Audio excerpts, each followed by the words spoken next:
नमस्कार, आपल्या एका नवीन व्हिडिओमध्ये तुमचं मनापासून पुन्हा एकदा स्वागत करते। शेतकऱ्यांसाठी अत्यंत महत्त्वाचा आणि आनंदाचा अपडेट असणार आहे।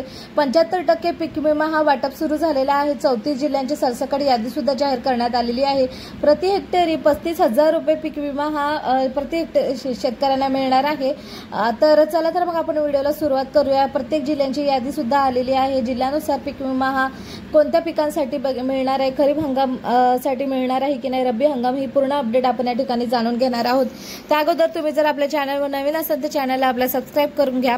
चला तर मग व्हिडिओला आपण सुरुवात करूया। शेतकरी बांधवांना 2023चा पीक विमा संदर्भात एक अतिशय आनंदाची बातमी आहे। आता राज्यातील 34 जिल्ह्यातील शेतकऱ्यांना आता पीक विमा मिळणार आहे। तर महाराष्ट्रातील शेतकरी बांधवांना खूप काळानंतर आनंदाची बातमी मिळाली आहे। राज्य सरकारने पीक विमा योजनेअंतर्गत शेतकऱ्यांस नुकसान भरपाईची रक्कम मिळण्यास मंजुरी दिली आहे। यामुळे शेतकऱ्यांच्या चेहऱ्यावर सावधानीची रेखा दिसून येत आहे। वर्षीप्रमाणेच गेल्या वर्षीही महाराष्ट्रातील शेतकऱ्यांना अनेक आपत्तींना तोंड द्यावे लागले। अतिवृष्टी, दुष्काळ, अवकाळी पावसामुळे शेतकऱ्यांचे पीक मोठ्या प्रमाणात उद्ध्वस्त झाले। पिकांच्या नुकसानीमुळे शेतकऱ्यांचे आर्थिक नुकसान झाले। हातावर पोट असलेल्या शेतकऱ्यांसाठी ही परिस्थिती अतिशय धोकादायक होती। शेतकरी कुटुंबासमोर उपसमाराची वेळ आली होती। पीक विमा योजनेत शेतकऱ्यांना थोडासा आधार मिळाला। पीक विमा योजनेअंतर्गत शेतकऱ्यांना झालेल्या नुकसानाची भरपाई मिळते। मात्र या योजनेची अंमलबजावणी करताना अनेकदा शासकीय यंत्रणेकडून चुका झाल्या। काही शेतकऱ्यांना योग्य रक्कम मिळाली नाही, तर काही शेतकऱ्यांकडे पीक विमा रक्कम पोहोचलीच नाही। गेल्या काही वर्षापासून बिकट परिस्थिती चालू आहे। अखेर सरकारने या समस्येकडे लक्ष दिले आहे। शेतकऱ्यांना पीक विम्याची रक्कम मिळावी यासाठी प्रयत्न सुरू आहेत।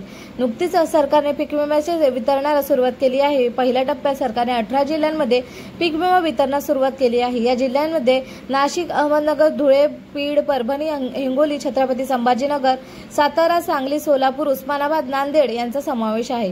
तर इतर जिल्ह्यांमध्ये लवकरच वितरणास सुरुवात होईल। विमा वितरणासाठी सरकारने आवश्यक निधी उपलब्ध करून दिला आहे। वेगवेगळ्या विमा कंपन्यांकडे निधी वर्ग करण्यात आला आहे। जिल्ह्यानुसार शेतकऱ्यांना योग्य रक्कम मिळेल याकडे लक्ष देण्यात येत आहे। पीक विमा रक्कम लवकरात लवकर शेतकऱ्यांच्या खात्यावरती पोहोचवावी यासाठी सरकार प्रयत्न करत आहे। यासाठी सरकारने विशेष व्यवस्था निर्माण केली आहे। धीर देण्यासाठी पीक विमा रकमेच्या 25% रकमेचे अग्रिम वितरण करण्यात आले होते। आता शेतकऱ्यांना उर्वरित 75% पीक विमा रक्कम मिळणार आहे। त्यामुळे शेतकऱ्यांना उत्साह वाढला आहे। आर्थिक बाबतीत थोडा दिलासा मिळाला आहे। सरकारचा हा निर्णय शेतकऱ्यांच्या हितासाठी घेण्यात आला आहे। 2020-21 मध्ये अतिवृष्टीमुळे शेतकऱ्यांचे मोठे नुकसान झाले होते। त्यानंतर कोरोनामुळे सर्व व्यवस्था ठप्प झाली होती। दुष्काळाची परिस्थिती निर्माण झाली। अशा परिस्थितीत पीक विम्याचा लाभ शेतकऱ्यांना मिळू शकत नव्हता। मात्र सरकार आता या गोष्टीकडे गांभीर्याने पाहत आहे। पीक विम्याचा लाभ शेतकऱ्यांपर्यंत पोहोचवण्यासाठी प्रयत्न केले जात आहेत। विशेष म्हणजे सरकारने पारदर्शक रीतीने ही कामे करण्याचा निर्णय घेतला आहे। यात गरिबासह सर्व शेतकऱ्यांना लाभ सुद्धा मिळणार आहे। भरपाई प्रक्रियेसाठी शासनाच्या कृषी विभागातर्फे वेगवेगळे पथके गठीत करण्यात आली आहेत। या पथकाच्या मदतीने संबंधित कामकाज पार पडणार आहे। सरकारच्या निर्णयामुळे कुठेही अनियमितता होणार नाही।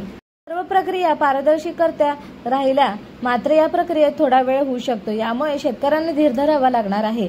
नैसर्गिक आपत्तीचा सामना करावा लागला तरी या वेळेस शेतकरी शांत राहिले आहे। तर आता अशा पद्धतीने शेतकऱ्यांच्या खात्यावरती पीक विमा जमा केला जाणार आहे।